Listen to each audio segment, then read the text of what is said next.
Hey, welcome to Tutorial Lore. This video explains the Fender Play, Learn Guitar app and whether it's worth using. Quick disclaimer. This is an explained review based on user feedback and online data, not personal use or a visual demo. Fender Play is a guitar learning app created by Fender, offering structured lessons for electric, acoustic, bass, and even ukulele. It provides step-by-step video lessons, genre-based learning paths, technique drills, and guided practice sessions designed to help users progress quickly through short, easy-to-follow modules. The app's main feature is its learning pathway. Users pick their instrument and preferred style, such as rock, pop, blues, country, or folk.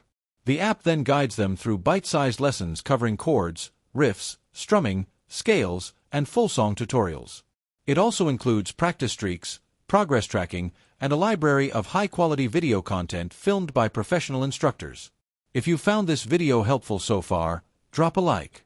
Let's talk about how it performs in actual use.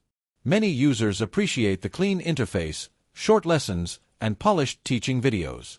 The genre-based approach makes it easy to learn the style you enjoy, and the app's structured layout helps beginners stay consistent. The song library is updated often, which keeps the content fresh. However, some drawbacks exist.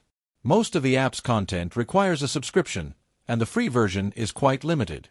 A few users note that the lessons can feel too basic for advanced players, and the app doesn't include much personalized feedback compared to AI-driven learning apps. Some users also wish for more challenging practice routines. In summary, the Fender Play app may be worth using if you want clean, structured lessons, high-quality videos, and guided learning across multiple genres. However, if you prefer advanced techniques, personalized feedback, or a wider set of interactive tools, you might find it less essential.